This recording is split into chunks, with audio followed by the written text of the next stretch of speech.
Skill number 5, how to close. How to close. This one freaks people out. For the professional, closing is a natural byproduct of following up. You're going to follow up. You're going to ask some questions. Attempt to close. If you can, fine. If you can't, next exposure. You're going to go from exposure to exposure to exposure to exposure, condensing them as much as possible. That your goal is education and understanding, not getting someone. You need good posture in closing, which takes a little bit of work, and you need to ask good questions. You need to ask good questions. Got it? I know I went kind of quick. How the pros approach it. 1, they are emotionally detached when they're in the closing process. They're looking to help a person make a positive decision for themselves. 2, their goal is education and understanding. 3, they are extremely assumptive. They're genuinely shocked when a person doesn't want to join. They're like, what, really?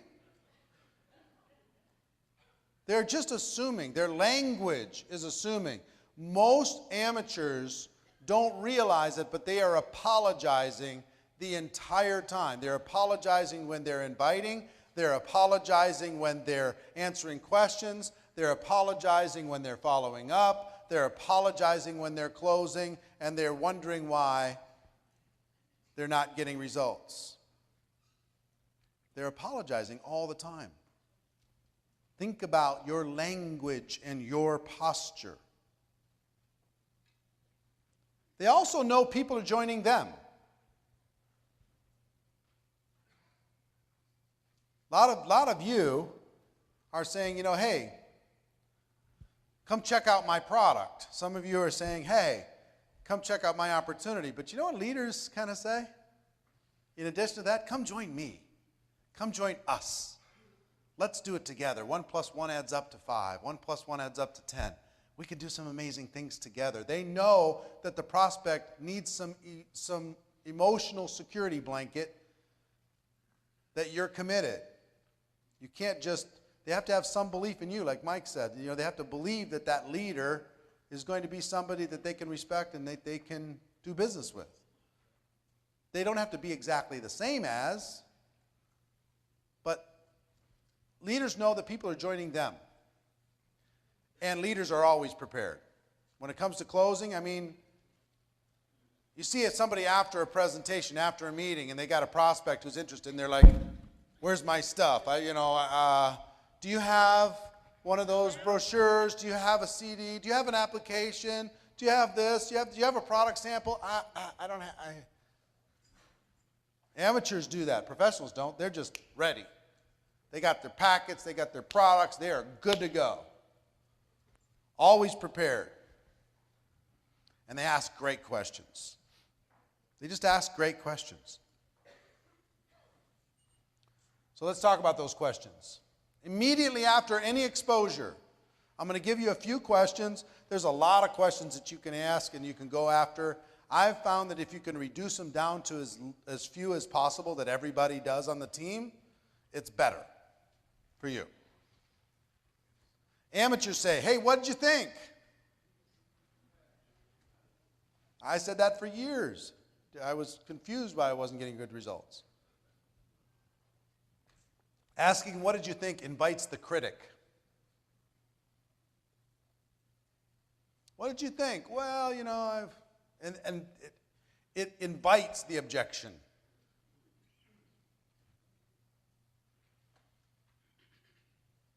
Professionals ask leading questions. Did it make sense? Pretty exciting, isn't it? What did you like best about what you just saw? That's my favorite. What did you like best about what you just saw? Some people like to say, what do you like more, the product or the opportunity? My favorite of all of these is what did you like best? You watched the DVD. Did you see the DVD? Yes. What did you like best? Did you listen to the CD? Yes. What did you like best? Did you listen to the conference call? Yes. What did you like best? Did you watch the webinar? Yes. What did you like best? Did you see the online video? Yes. What did you like best? They will tell you. And it's going to be generally positive. What did you like best? Follow-up question I like a lot. Oops. Hold on.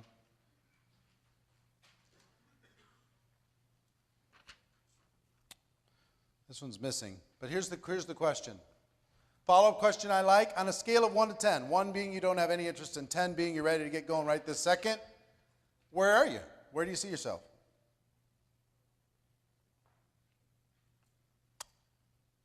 And I wait for the answer.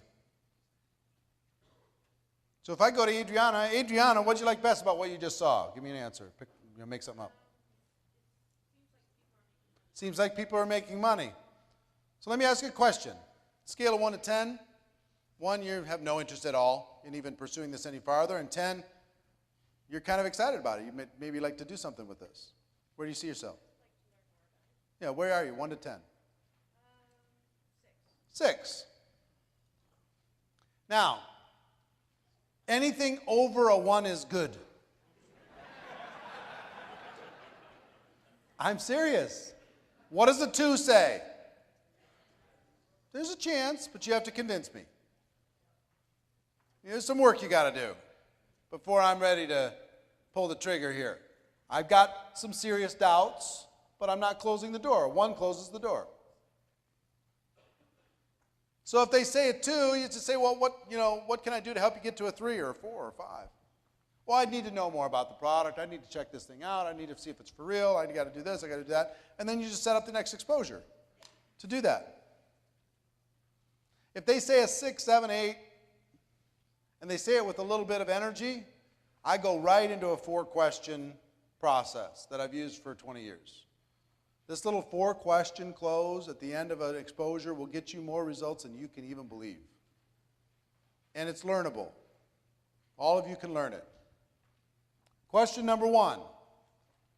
Based upon what you've just seen, if you were to get started with this company on a part-time basis, let me ask you this question, Adriana. Based upon what you just saw, you said you're a 6 on a scale of 1 to 10. If you were to get started, just hypothetically, on a part-time basis, about how much would you need to make per month in order to make it worth your time? About $3,000. I don't say, hey, would you like to make $10,000 a month? I don't say that. You'll be surprised at how low these numbers are when you ask people. If you were to get started part-time, how much would you need to make in order to make it worth your time? Well, $500 a month, $1,000 a month, $2,000 a month, whatever. Okay? Simple question. Questions in the book, too, so you'll be able to take a look at it any time. Number 2, Adriana, about how many hours a week could you commit to developing that kind of income? Well, I work about 80 hours a week, so maybe 5 or 10. 5 or 10 hours a week to develop a $3,000 a month income? Okay, fair enough, because you work 80 hours a week, you say? Question number 3, how many months would you work those kind of hours in order to be able to get to your $3,000 a month? Have to happen pretty fast? Yeah?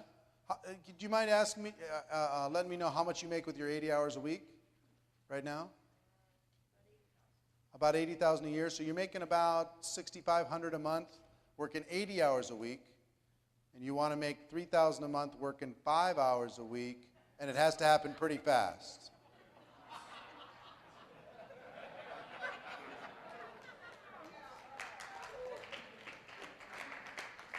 I just want to be real with you.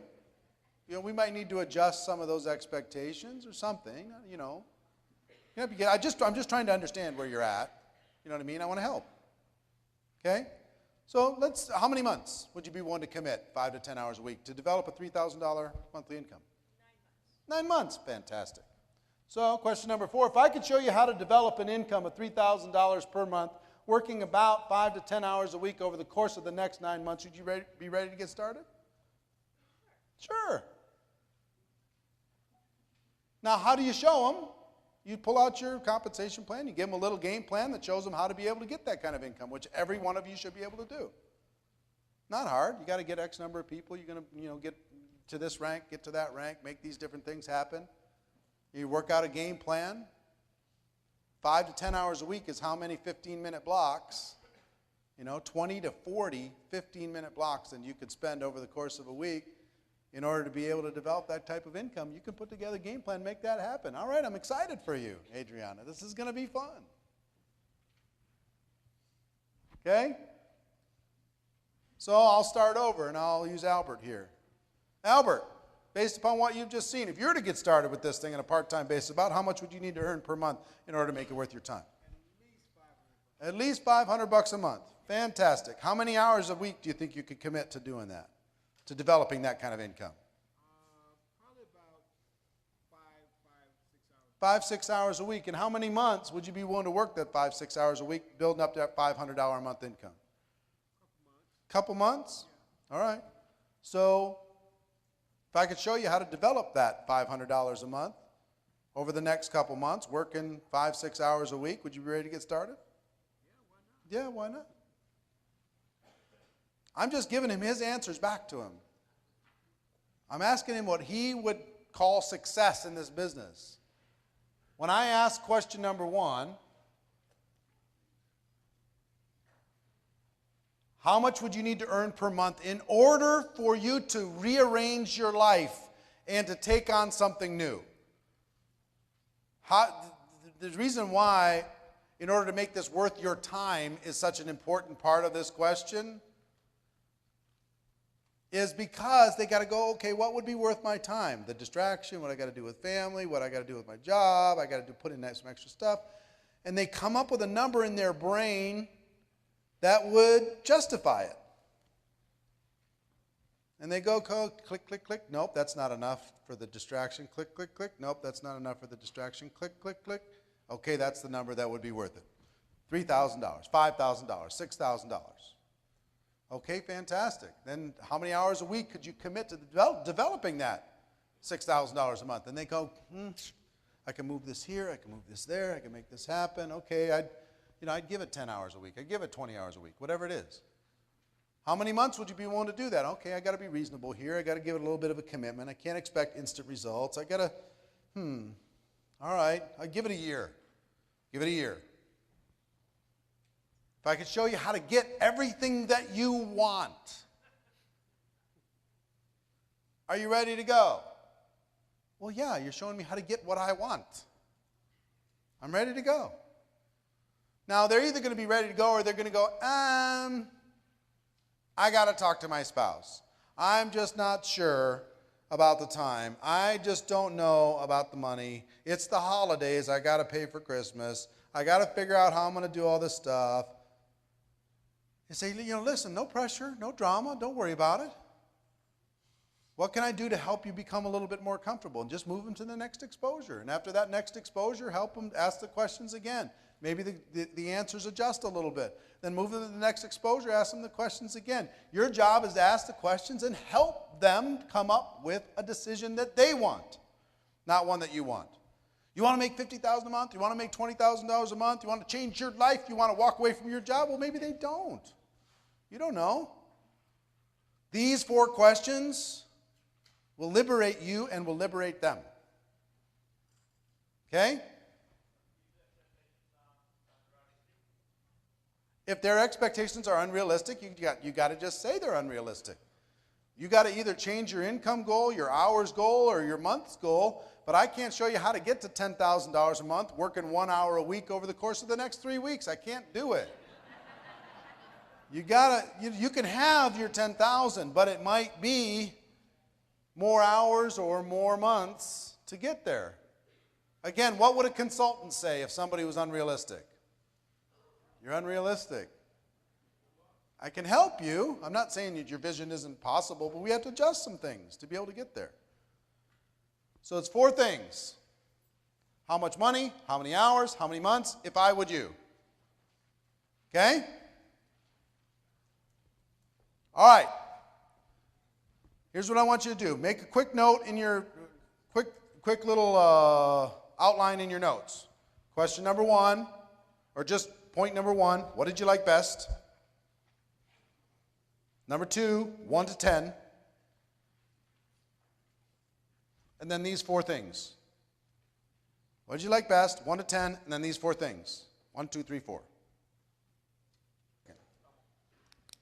I need you to do something for me. Everybody, I need you to swear a solemn oath.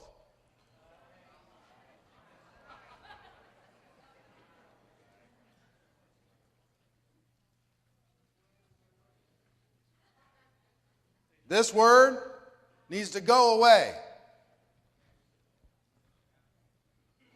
I don't want you talking about the industry of network marketing anymore. Let it go.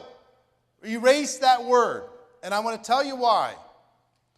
If you replace that word with profession, the ripple effect in your organization will be so radical and so massive you won't even be able to measure it. Talking about our industry does one thing, but when you talk about our profession, the profession of network marketing, the career path of network marketing, this is a group of professionals, not just a group of people stuck in an industry. Let go of industry. Throw it away. Play a game where you got to put $1 in the cookie jar every time you say industry. Let it go. Kill that word. Replace it with profession. Watch what happens. Watch your group pride grow. Watch the aspiration of people to become professional grow. Let go of industry. That's become pervasive in network marketing, and we need to be focused on our profession. Why did we start Network Marketing Pro in the first place? To try and raise the level of professionalism from this little backstreet hucksters to a real career.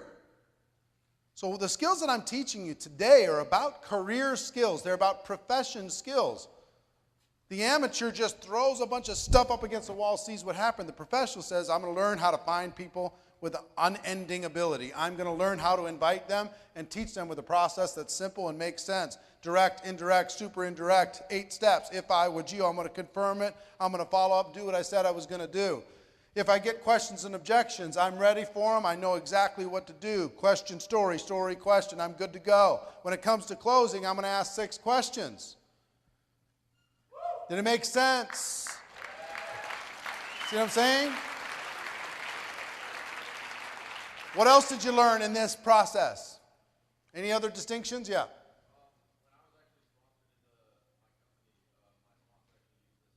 Your sponsor used this on you when you started with your company? Gave you ownership. Made you feel like you're in control. Sure.